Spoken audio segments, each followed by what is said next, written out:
bem-vindo à tribo TDAH, um podcast com foco diferente na sua vida.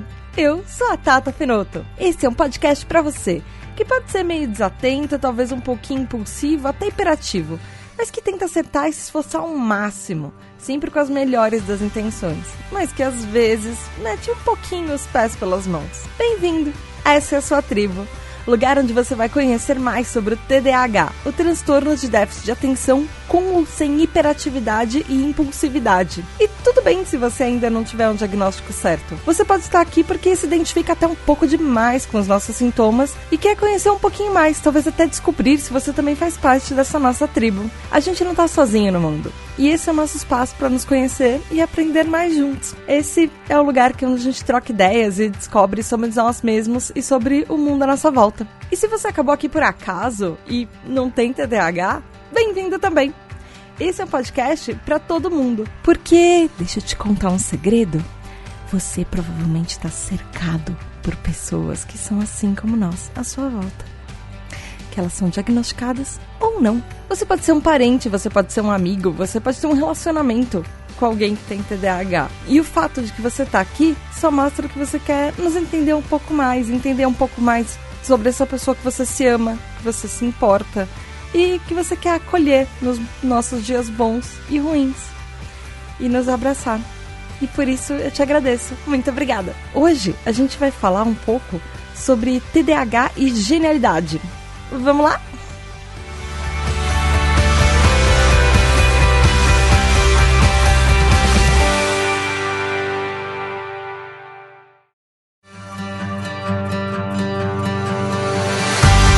Antes de começar mesmo, eu acho importante a gente falar que não existe só um tipo de inteligência, que é aquele tipo de inteligência de teste de QI. Existe inteligência mental, existe inteligência emocional, existem vários tipos de inteligência e formas de se medir isso. Mas por causa de vários estudos e como a sociedade meio que vê inteligência associada a QI, uma das coisas que a gente vai falar bastante nesse episódio é exatamente isso, que é a inteligência medida por QI. Sabe como é que funciona isso? Você sabe como funciona um teste de QI? Dá um pouquinho um panorama geral. Atualmente, os testes de QI são medidos por um tipo de desvio padrão de QI, que é um método mais usado. Ele tem o número 100, a base dele, e aí as pessoas medem QIs altos acima de 100 e QIs baixos abaixo de 100. Então, por exemplo, se uma pessoa tem 115 de QI, se ela fez 115 nesses testes de QI, significa que ela está acima da média. Se ela fez 85, significa que ela está abaixo da média. Muita gente se pergunta um pouco sobre QI e idade. Existem vários estudos que mostram que a inteligência da pessoa não muda ao longo dos anos. Pode ser que algum tipo de inteligência, porque, como eu falei, tem vários tipos de inteligência, ela comece a declinar um pouco com uma idade bem mais avançada. Mas é um tipo de inteligência que chama inteligência fluida. São aquelas coisas que você vai aprendendo ao longo da vida e tudo. A inteligência que é a cristalizada, pelo menos que chamam assim cristalizada, aquela parte do QI que não muda ao longo da sua vida. Então você pode fazer um teste de QI quando você é bebezinho, bebezinho não, mas quando você é criança, ou quando você é adolescente, ou quando você é adulto. E muito provavelmente esse teste vai se manter o mesmo, o número dele. O teste mundialmente mais usado hoje é o Wechsler Intelligence Scale, que é a escala de inteligência de Wechsler. Ela foi originalmente desenvolvida por David Wechsler. Ela é usada desde 1939 e hoje ela já foi atualizada várias vezes e ela é usada para crianças, adultos, enfim. Existem vários tipos desse teste. Ele geralmente vem com a sigla WAIS e aí ele tem alguns números. Ele pode ser o WAIS 4, que ele é uma escala para adulto, ou o WISC, que é uma escala para crianças, ou WPPSI, tudo do W por causa do Wechsler. 4 também, que é uma escala primária para crianças pré-escolares de inteligência. Mas enfim, essa escala Wechsler, que é WAIS, tanto qualquer uma dessas que eu falei, na verdade, ela mede a inteligência assim. Como eu falei, a média da inteligência varia entre 90 e 109. Essa é a média.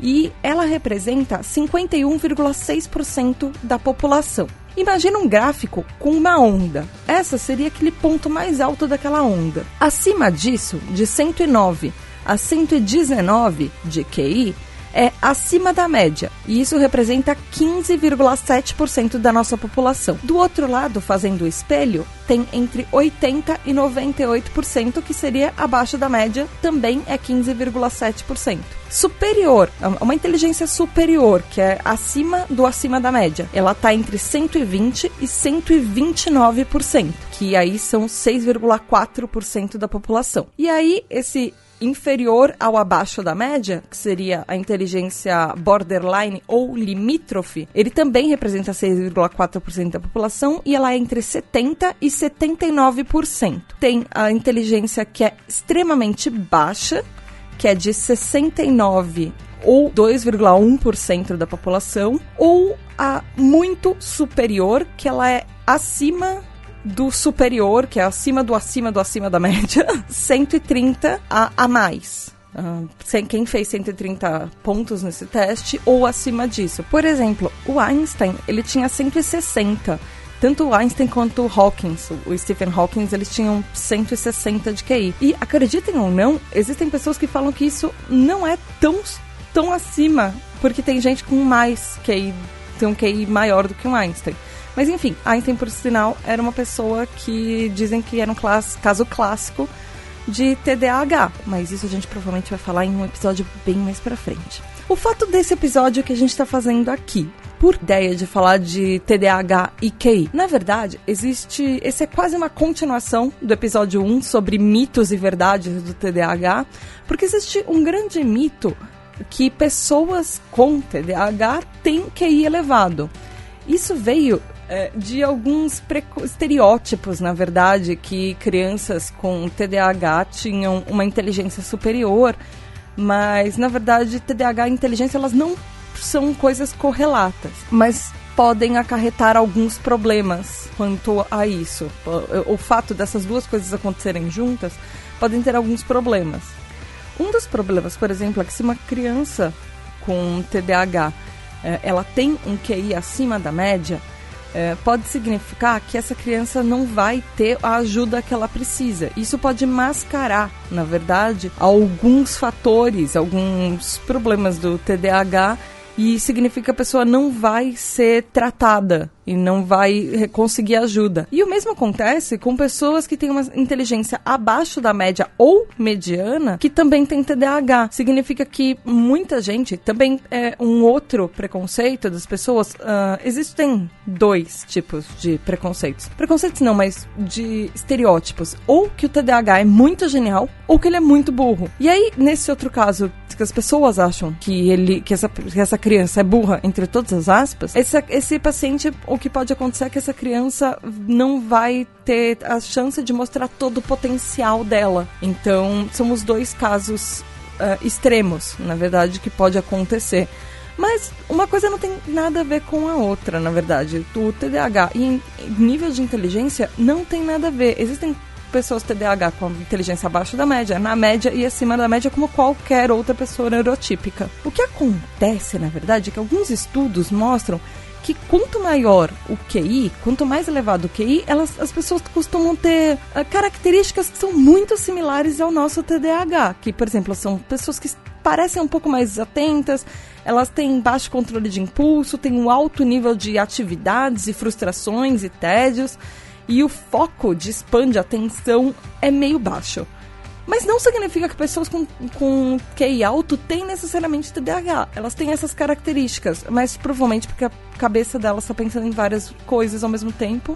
Mas isso não significa que elas tenham TDAH, ok? Então, já que a gente já esclareceu isso, esse ponto, é importante a gente pensar que a hipótese que uma pessoa tem TDAH, ela pode ser subdiagnosticada. por causa dessa ideia de QI alto. Então significa que a pessoa pode tentar mascarar os sintomas de TDAH e déficits cognitivos associados. Ou, na verdade, as pessoas à volta dela acham que esses sintomas estão mascarados, o que faz com que elas não vão procurar um diagnóstico, ou a própria pessoa não vai procurar se conhecer como uma pessoa TDAH. E aí, essa pessoa, pode ser uma criança, pode ser um adolescente, um adulto, ela vai enfrentar alguns desafios meio únicos. Porque você lembra quando a gente falou das funções cognitivas? Que são aquelas funções administrativas do nosso cérebro, responsável pela atenção, pelos controles dos impulsos, que basicamente elas caracterizam todo o nosso TDAH. Então, pessoas como nós, TDAH, nós temos, como a gente já falou no último episódio, no episódio 1, o TDAH é um déficit de amadurecimento.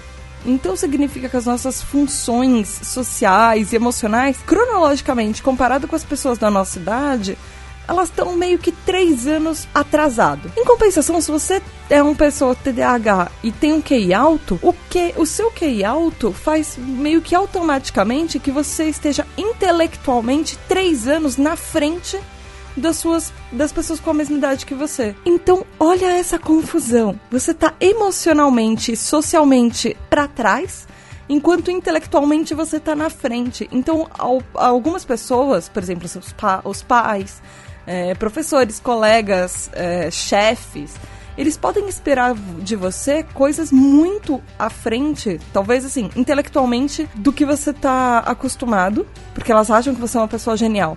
Mas quando você começa a ter problemas em outras áreas, elas acham que elas ficam meio confusas. A pessoa com TDAH fica meio confusa, porque ela é muito genial em alguns pontos e ela não consegue se adaptar em outros. E isso pode causar uma confusão muito grande, uma reviravolta na cabeça, porque, afinal, eu sou inteligente ou eu não sou inteligente? O que está acontecendo? Então, alguns estudos chamam pessoas TDAHs com um QI alto de 2 vezes excepcionais, porque a alta inteligência, ela meio que compensa alguns sintomas do TDAH.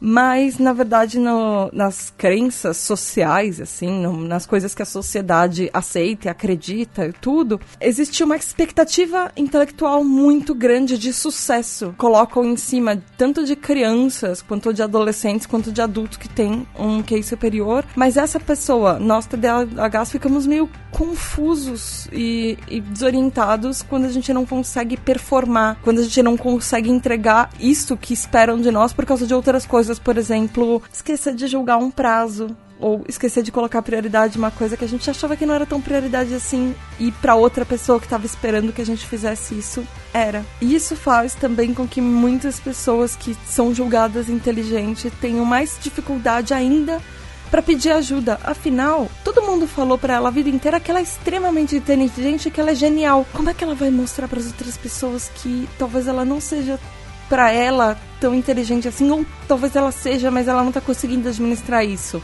Então fica muito mais difícil de pedir ajuda. E, de novo, aquela parte de procurar um diagnóstico. Porque a gente já sabe, né, que ser muito inteligente não significa que a pessoa vai ter sucesso na faculdade, na escola, no trabalho. A pessoa precisa saber administrar a agenda, administrar as coisas que ela faz, a produtividade.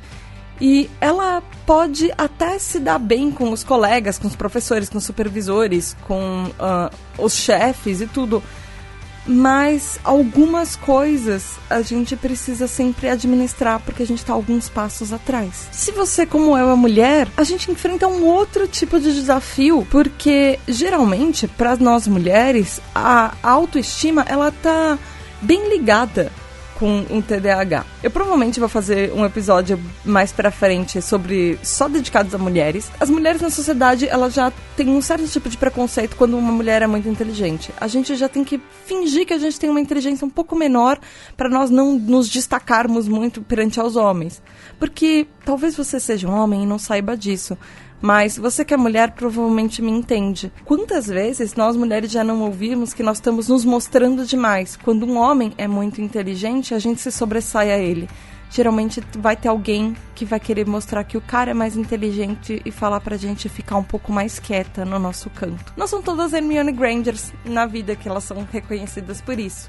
Então existe um grande problema com mulheres e baixa autoestima, porque elas se sentem envergonhadas por causa do TDAH e do QI alto e por não saber se relacionar direito na sociedade, por já estar meio com alguns problemas do TDAH e não se encaixar. Então é um problema à parte também. E quando eu estava pesquisando para esse episódio, eu encontrei alguns estudos muito interessantes para tirar de vez esse mito de que TDAH e QI alto são duas coisas que andam sempre de mãos dadas, ou TDAH e QI muito baixo também são coisas relacionadas. Existe um estudo, na verdade eu trouxe 4 estudos. O primeiro deles, que eu vou falar, chama High IQ May Mask the Diagnosis of ADHD by Compensating the Deficit in Executive Functions in Treatment Naive Adults with ADHD. Desculpem o sotaque, mas traduzindo o nome do estudo é QI alto pode mascarar o diagnóstico de TDAH, compensando pelo déficit das funções executivas no tratamento de adultos com TDAH. Ele, como eu falei, ele é de abril de 2017 e ele fala, na verdade, que ele comprova que adultos que têm TDAH, eles mostram menos evidências de déficits da função executiva, comparado a adultos TDAH normal, um QI na média ou abaixo. E aí ele fala, altos níveis de QI, de intelectualidade, podem compensar um pouco por esse déficit das funções executivas, tentando estabelecer, assim, compensar alguns problemas no diagnóstico clínico. Por exemplo, a pessoa pode ser muito mais hiperfocada em algumas coisas que ela tem mais facilidade, que a gente já sabe que acontece, o que pode mascarar alguns sintomas de desatenção em outros aspectos, por exemplo.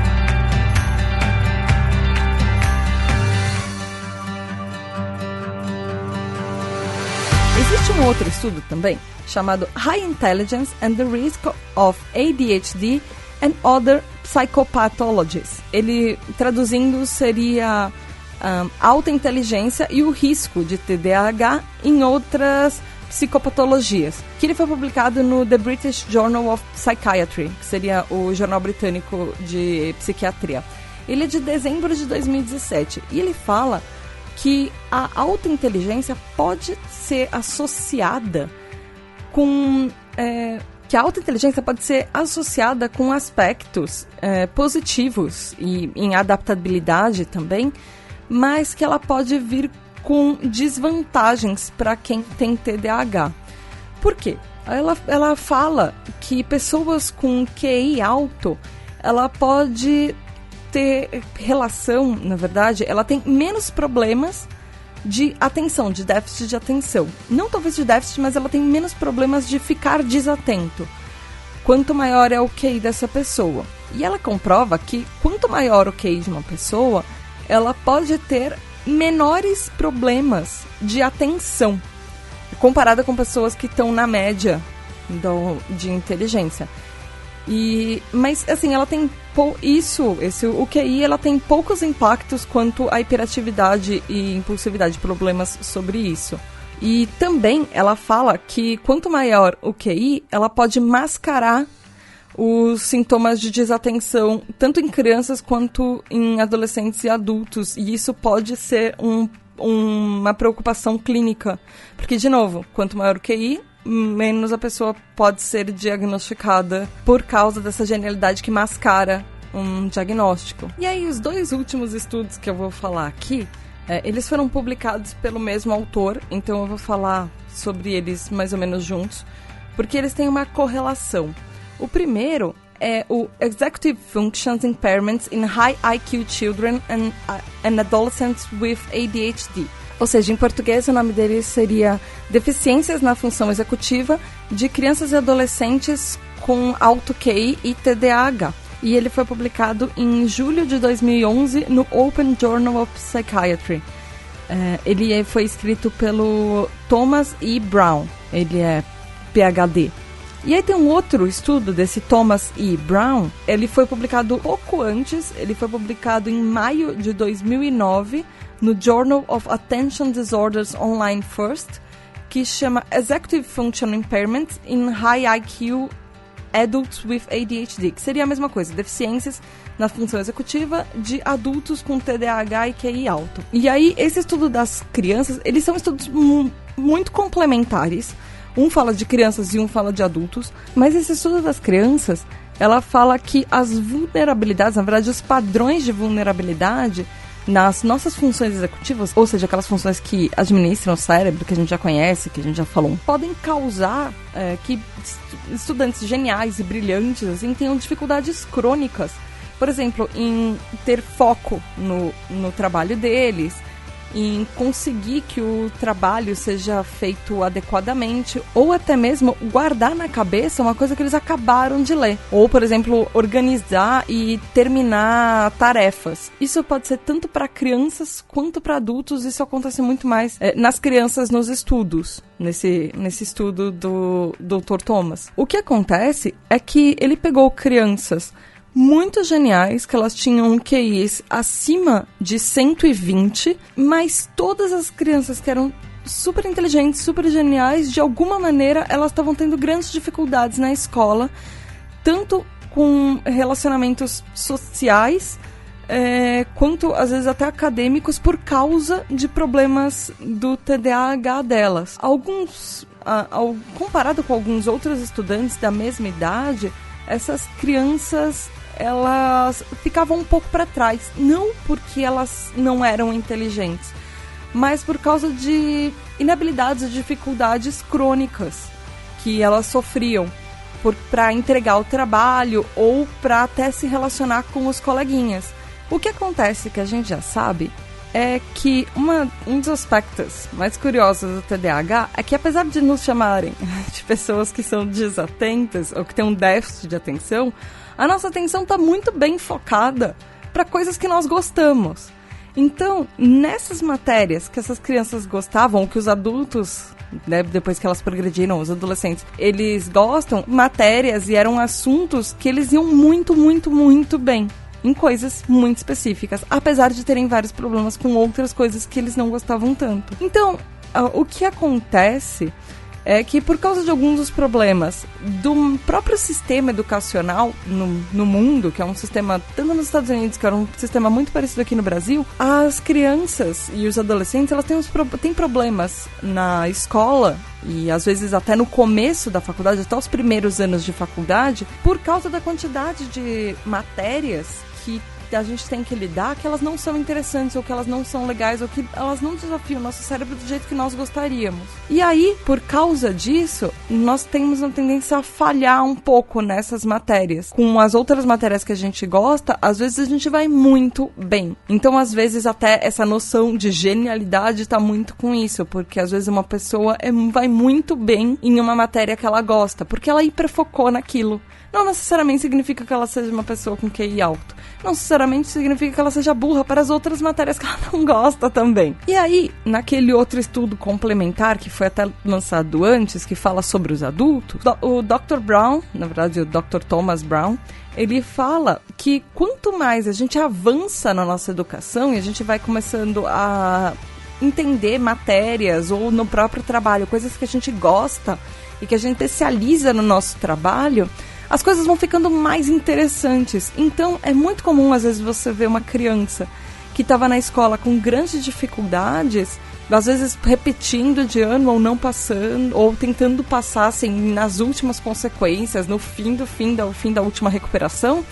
Às vezes você chega e você olha na carreira dela e ela tá uma pessoa super bem-sucedida lá na frente, porque ela encontrou um nicho, alguma coisa que ela gostasse muito.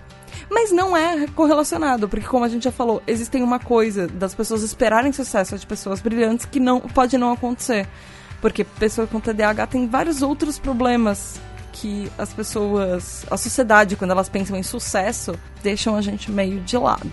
Então isso meio que acontece, não necessariamente você ser bom em uma coisa significa sucesso. A coisa mais importante desse episódio, na verdade, é lembrar de independente do quanto inteligente uma pessoa seja, ou na média, ou talvez até um pouco abaixo da média, procurar um diagnóstico para ela, procurar entender a pessoa. Se você for TDAH, você procura entender no que você é bom e não se deixar abater pelas coisas que você não gosta, que você não é tão bom assim. E principalmente entender que tem milhares de outras pessoas no mundo que passam exatamente pelas mesmas coisas que você. Que às vezes são super inteligentes, mas ficaram de várias recuperações nas matérias que não gostavam. Ou que às vezes acabam por algum motivo desencanando da escola, mesmo nas matérias que a pessoa é boa, ela acha que ela não vai precisar anotar mesmo, porque ela vai esquecer, ela não vai ler depois. Então, descobre o que funciona pra você. Descobre o jeito que pra você estudar fica mais divertido, fica de alguma maneira que você consegue alcançar um objetivo e se sentir satisfeito com isso. Pra você conseguir passar na escola, passar na faculdade, você ter um bom resultado no trabalho. Porque no fim é isso que importa, é você ser feliz e se conhecer um pouco mais. E a gente tá aqui pra isso.